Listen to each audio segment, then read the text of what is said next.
Bonsoir à tous et bienvenue dans un nouvel épisode de Hail. Cet épisode c'est le 20e et ça fait un petit moment que vous m'avez pas entendu, je sais, et c'est pour ça que je m'attarderai pas forcément beaucoup en introduction aujourd'hui. J'espère que vous vous portez bien, que ces 3 mois pendant lesquels j'ai pas été là ont été bons pour vous, qu'il s'est passé des belles choses, et si c'est pas le cas, qu'il se passera des belles choses pour vous dans le futur. De mon côté il s'est passé pas mal de choses justement, et j'avoue que cette chaîne du coup est passée un peu au second plan. Ce qui signifie pas que c'est le dernier épisode ou que j'arrête de faire ce format, que je ferai évidemment encore par la suite, c'est pour ça que je suis là aujourd'hui, et dans tous les cas c'est un vrai plaisir de me réinstaller devant ce micro. D'ailleurs, transition toute trouvée, je vous propose qu'on commence sans plus attendre.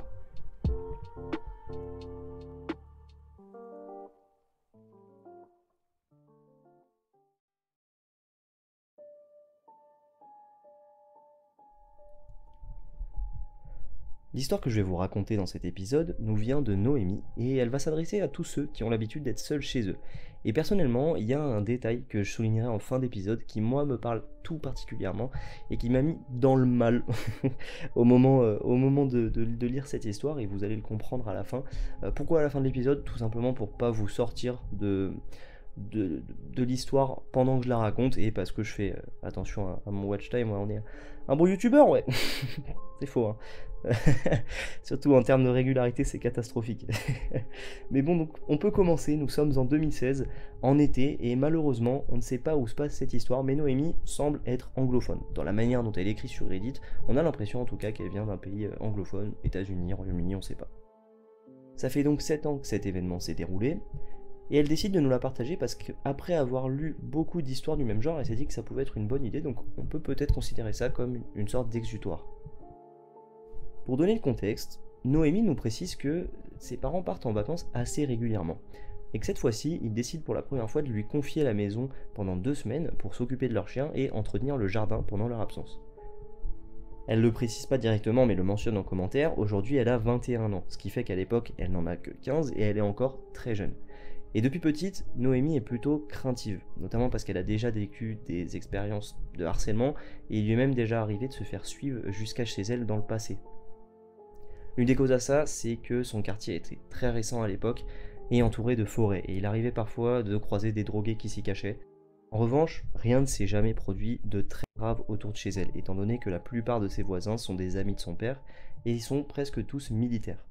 Et forcément, ça rassure Noémie parce qu'elle se dit qui est assez idiot pour tenter quoi que ce soit dans ce genre de quartier. Pour le coup, si quelqu'un de mal intentionné voulait faire quelque chose dans ce quartier, il peut pas savoir tout ça, mais au moins, s'il arrive quelque chose, il est probable qu'on reçoive de l'aide assez vite.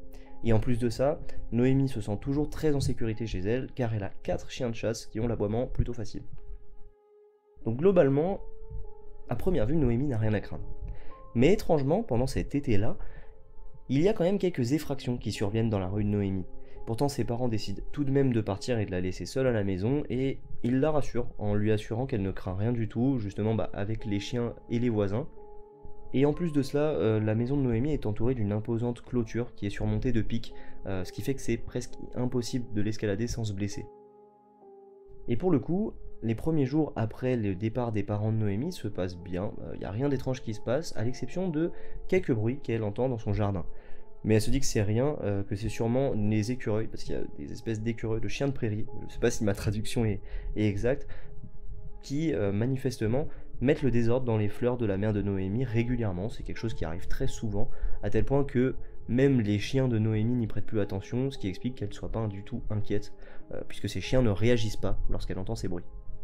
2 jours passent après ça, et Noémie doit finalement aller faire quelques courses si elle ne veut pas manger que des pâtes pendant 2 semaines, mais ses journées sont bien remplies, ce qui fait qu'elle est obligée d'y aller quand il commence à faire un peu sombre dehors et que la lumière baisse progressivement.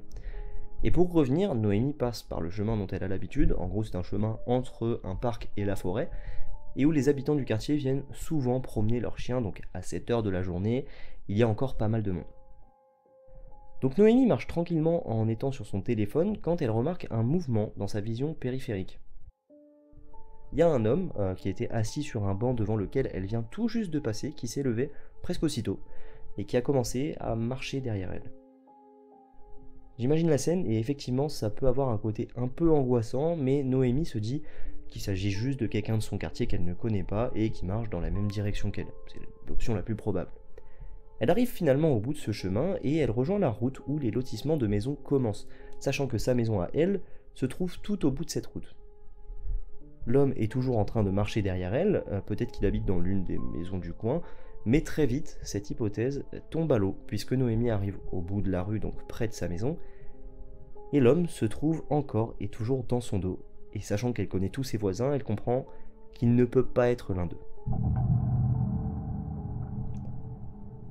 Donc ce qui était jusqu'alors qu'un mauvais pressentiment se transforme en un réel sentiment de menace, de vulnérabilité. Et l'homme se rapproche de plus en plus, et là elle commence réellement à paniquer. Elle est bloquée parce qu'en fait, de toute évidence, l'homme sait où elle habite maintenant, puisqu'il n'y a pas 30 maisons autour d'elle. Mais heureusement, un des voisins de Noémie est dans son jardin en train de tranquillement arroser ses plantes, et il la remarque directement. Manifestement, Noémie est dans un tel état que ça saute aux yeux, et le voisin prend la chose très au sérieux, puisqu'il s'apprête directement à sortir la rejoindre dans la rue.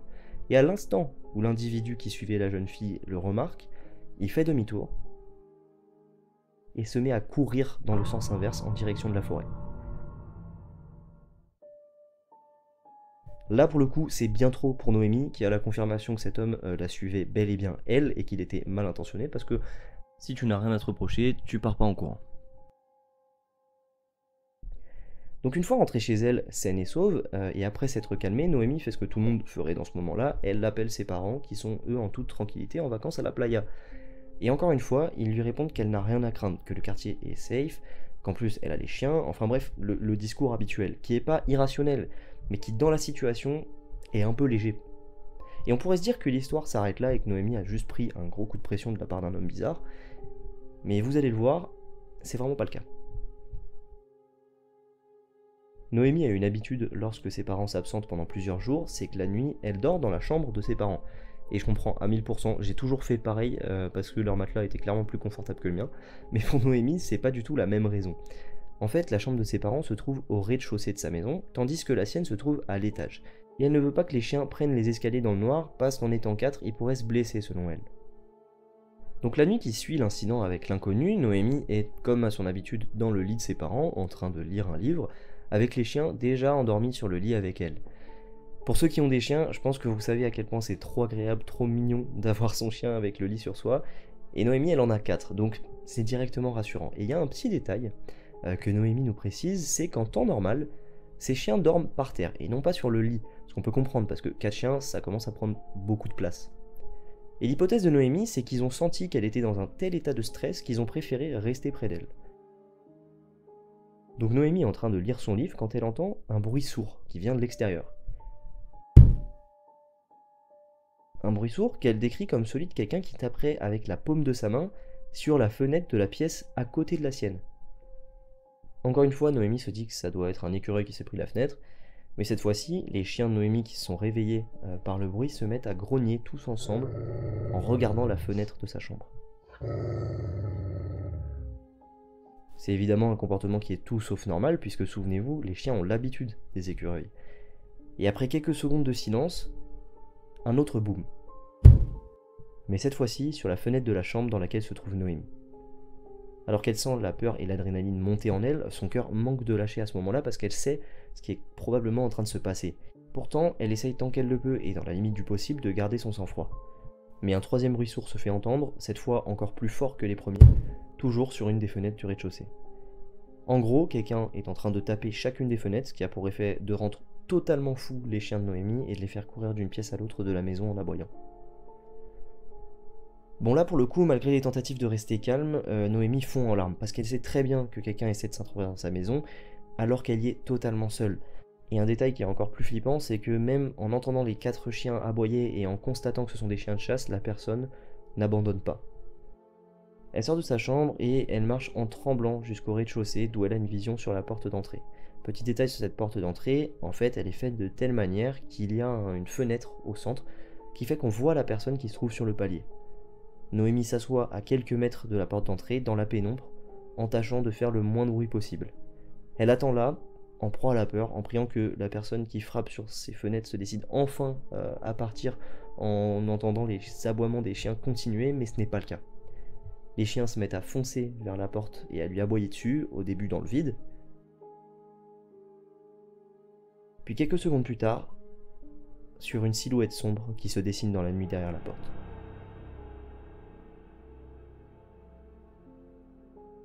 L'ombre jette un coup d'œil par la porte, puis se met à tambouriner frénétiquement la fenêtre de la porte d'entrée alors que Noémie est toujours assise là, impuissante et tétanisée surtout. Donc elle parvient tout de même à se mettre hors du champ de vision de l'inconnu en se cachant sous une table, et elle prend son téléphone alors que la seule chose qu'elle entend c'est l'individu qui tente de casser la vitre. Donc Noémie appelle son père, mais en réalité elle est presque incapable de parler tant elle a le souffle court, et évidemment celui-ci ne répond pas. Là, la situation devient quasiment sans issue, et Noémie s'acharne à rappeler encore jusqu'à ce que par miracle, ce soit sa mère qui décroche son téléphone. Elle est à moitié endormie étant donné qu'il est 2h du matin, et Noémie parvient à articuler « Quelqu'un essaie d'entrer dans la maison, je sais pas quoi faire ». Pendant ce temps, la personne s'acharne de plus en plus violemment sur la porte, elle tente maintenant de l'enfoncer avec son corps entier, comme dans des films où vous voyez un policier essayer d'enfoncer une porte avec l'épaule. C'est exactement ce que la personne est en train de faire, et chaque coup fait tellement de bruit que même la mère de Noémie entend ce qui se passe au téléphone. Le père de Noémie, qui se réveille entre-temps, se met à appeler à tour de rôle n'importe qui pourrait venir aider sa fille, donc par exemple son frère, ses voisins, même la grand-mère de Noémie. En gros, tout le monde est mis sur le qui-vive pour que quelqu'un puisse intervenir le plus tôt possible. Et c'est finalement le voisin qui a surpris l'homme plus tôt dans la journée, en train de suivre Noémie, qui arrive le premier et qui tente d'effrayer l'inconnu en montrant qu'il est là. Et ça marche puisque l'inconnu semble maintenant s'éloigner de la porte et le voisin s'y précipite. Mais Noémie, elle est dans un tel état de choc et de panique aussi qu'elle a trop peur pour aller ouvrir alors même qu'elle sait que c'est son voisin à l'extérieur. Elle est vraiment tétanisée. Et en fait, elle est certaine que cette personne, qui pour elle est clairement l'homme qui l'a suivi cet après-midi, est toujours dans les parages aux alentours de sa maison. Donc le voisin de Noémie, il a un très bon réflexe, il reste devant la porte pour avoir un œil sur elle, et surtout parce qu'il sait que l'homme est certainement dangereux et que s'aventurer dans la nuit noire à sa recherche, c'est une très mauvaise idée. Malheureusement, Noémie, elle est pétrifiée, elle n'ose pas bouger, et le voisin n'a donc pas les clés, et il n'a pas d'autre choix que de rester dehors. Après 10 minutes d'attente qui semble être une éternité, l'oncle, la tante et la grand-mère de Noémie parviennent à la maison, et pour le coup, eux ont une clé, et ils ouvrent la porte, ce qui permet aussi au chien de partir à la poursuite de l'homme.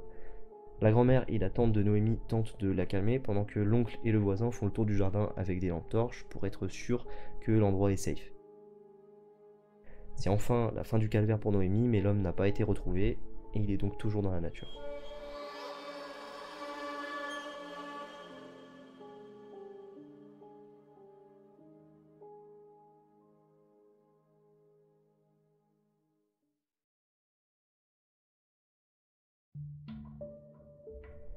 Ok, je pense que vous l'avez compris, c'est la fin de cette histoire, et j'espère vraiment que j'ai réussi à vous transmettre la tension qu'elle dégage, parce que vraiment c'est le mot qui, pour moi, décrit le mieux cette histoire quand je l'ai lue, c'est la tension. Parce que personnellement, moi elle m'a tendu d'ailleurs, entre le moment où le type se barre en courant après avoir suivi Noémie, donc on sait qu'il est mal intentionné, et le moment où il est à 2 doigts de rentrer chez elle, ça m'a mis un peu mal. Et tout de même, Noémie s'en est sortie sans blessure physique, et c'est une histoire qui l'a profondément marquée, parce que ça se comprend, tout simplement. Je sais pas pourquoi j'essaye d'expliquer ça, ça l'a profondément marqué, tout simplement. Et cette histoire, elle me fait particulièrement flipper parce que la mécanique des chiens qui se mettent à grogner en regardant la fenêtre, je l'ai déjà vécu. En fait, c'est exactement le même contexte que Noémie que j'ai eu, puisque personne à part moi n'était là, je dormais aussi dans la chambre de mes parents, et il y avait mon chien sur le lit. Et en fait, il n'y a pas eu de bruit, il n'y a rien eu, sauf que d'un coup, il s'est mis à lever la tête, avec les oreilles dressées en avant, comme quand il remarque quelque chose. Et pour le coup, j'ai jamais vraiment eu peur d'être seul chez moi, mais au bout d'un moment, il s'est mis à aboyer. À aboyer dans le vide en fixant une fenêtre qui est pas la fenêtre de ma chambre, enfin de la chambre de mes parents, mais une fenêtre dans le couloir. Et sous cette fenêtre, il y a une espèce de toit, ce qui fait qu'en fait, si quelqu'un était au niveau de cette fenêtre, c'est totalement possible, puisqu'elle est à hauteur d'homme depuis le toit. Je sais pas si j'arrive à me faire comprendre, mais ce qui était en fait flippant, c'est que c'est la première fois où je l'ai entendu aboyer en intérieur. Il ne fait jamais ça. Et je vous rassure, au final, il s'est rien passé. Je me dis que c'est pas impossible qu'il ait vraiment remarqué quelque chose, ou alors quelqu'un qui avait compris que j'étais seul chez moi, étant donné qu'une seule pièce de la maison était allumée. Alors après, ça m'a pas empêché de dormir pendant une semaine, et je penche plutôt pour l'hypothèse de mon chien qui a vu un animal ou quelque chose, mais sur le moment, ça m'a mis un peu dans le mal. Surtout que dans ces moments, en fait, t'es dans une situation où tu ne vois pas ce qui se passe dehors, alors que la personne qui est à la fenêtre te voit totalement, parce que t'es dans la lumière. Voilà, donc c'est pas une histoire de fou, je suis d'accord, mais j'ai fait ce parallèle, pas pendant l'histoire, parce que je me suis dit que ça allait vous sortir du récit principal, mais je me suis dit que ça valait le coup de le dire. Mais maintenant vous connaissez la chanson, est-ce qu'on peut vraiment croire à cette histoire ou est-ce qu'on a plutôt affaire à une fiction? Et pour moi, d'emblée, ça semble être une fiction. Et évidemment, je le reprécise à chaque fois, mais c'est que mon avis. Ce que je dis là, c'est pas du tout une vérité absolue, et comme d'habitude, surtout, je préfère les fictions, parce qu'en réalité, que ce soit vrai ou non, c'est pas ça l'important. L'important, c'est surtout les émotions que transmettent l'histoire pour moi, et aussi que tout se termine bien. Pour moi, en tout cas, tout est très bien amené, tout est très bien décrit, mais à partir du moment où l'inconnu se met à essayer d'entrer chez Noémie, il y a quelques incohérences. Déjà, le temps d'appeler 3 fois quelqu'un, parce que Noémie appelle 3 fois ses parents avant qu'ils répondent, pour moi, la vite, elle a le temps de se briser. Et pareil, le père qui appelle 5 personnes pour essayer de trouver quelqu'un pour venir aider sa fille, pour moi ça prend quelques minutes, sauf que quelques minutes, avec une personne qui est en train d'essayer d'exploser une porte d'entrée qui manifestement est en vitre, donc pas forcément la plus solide, bah normalement il a forcément le temps d'entrer. Voilà, ça c'est un premier détail qui pourrait me faire dire qu'on a affaire à une fiction, c'est-à-dire il y a un décalage entre l'action de la personne qui essaye de rentrer à l'intérieur et la durée que ça met de contacter quelqu'un.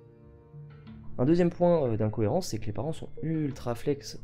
Ça peut exister comme comportement, mais je sais pas, quand ta fille te dit qu'elle s'est fait suivre jusqu'à chez elle, la moindre des choses pour moi, c'est d'appeler le voisin pour demander s'il y a eu confirmation, si déjà t'as pas confiance en ta fille.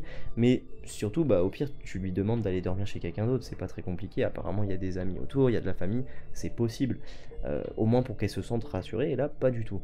Donc, après, encore une fois, on est tous différents, mais ça peut être un deuxième point d'incohérence. Et le troisième, qui est pour moi un détail, c'est le fait que pour moi, s'il y a quelqu'un qui essaye de rentrer chez soi, tu vas te cacher. Tu te mets pas en plein milieu du rez-de-chaussée pour regarder la personne depuis la porte vitrée. Pour moi, tu vas te cacher. Et là, c'est pas du tout le cas. En fait, Noémie, elle se met en plein centre du rez-de-chaussée. Du coup, la personne, si elle jette un coup d'œil, elle la voit. Et pour moi, le réflexe humain, c'est de se cacher et d'essayer de ne pas se faire trouver. Donc je sais pas vraiment quoi en penser, mais pour moi je m'orienterais plutôt vers une fiction. N'hésitez pas surtout à me dire ce que vous en pensez, à me débunker, ça se trouve j'ai totalement faux. Mais voilà, n'hésitez pas à me donner votre avis. Donc globalement il y a pas mal de détails et ça contribue aussi à rendre l'histoire captivante. Dans tous les cas, l'important c'est que Noémie s'en soit remis depuis, parce que c'est certain que ce genre d'histoire, ça existe dans la réalité, et ça doit être profondément choquant.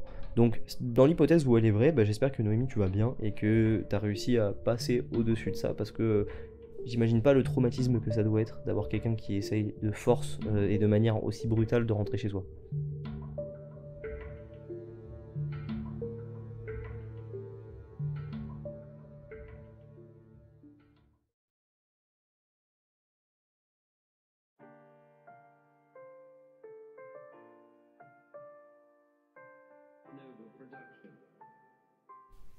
Voilà, c'est maintenant la fin de cet épisode 20 de Hale. Il y a eu une grosse coupure, j'en suis vraiment désolé. Et je vais pas vous promettre du coup une vidéo par semaine ou à un rythme particulier malheureusement, tout simplement parce que ça dépend trop d'événements extérieurs sur cette motivation justement à créer du contenu. Parce que mine de rien, c'est un contenu qui est quand même lourd, et il me semble que c'était Feldup qui parlait de ça dans une de ses vidéos, où il disait qu'il y a des moments où il avait besoin, donc lui c'est encore un level au-dessus parce qu'il est vraiment dans le game de l'horreur et des choses qui parfois sont vraiment difficiles mentalement, mais il y a quand même une certaine lourdeur à lire ce genre d'histoire, même si elles finissent bien. Donc déjà ça fait un premier point qui fait que parfois on a moins envie de lire ces histoires. Et après il y a aussi beaucoup de choses à côté qui sont mes passions, mes études. Là typiquement en ce moment je suis en stage, donc j'ai pas forcément autant de temps que d'habitude, mais dans tous les cas ça me tenait vraiment à cœur de vous sortir une nouvelle vidéo parce que j'ai vu quelques commentaires qui se demandaient où j'étais passé. Ça m'a fait bien trop chaud au cœur, c'est trop gentil, vraiment, ça montre que ces formats vous les aimez et que vous avez à cœur de savoir comment je vais, mine de rien. Ça m'a mis une petite culpabilité aussi, donc forcément encore désolé. Mais dans tous les cas, il y aura une vidéo de temps en temps, et si on n'a pas assez, je compte sur vous pour me le rappeler. Dans tous les cas, dans les commentaires, n'hésitez pas à me dire ce que vous avez pensé de cette histoire, à me donner peut-être votre analyse, peut-être que vous n'avez pas du tout la même interprétation que moi, le même avis que moi sur cette histoire. N'hésitez pas aussi potentiellement à me raconter ce que vous avez vécu, ça peut être intéressant, pourquoi pas d'en faire un épisode plus tard. Et sur ce, un immense merci de m'avoir écouté, et je vous dis à la prochaine pour un nouvel épisode de Hale.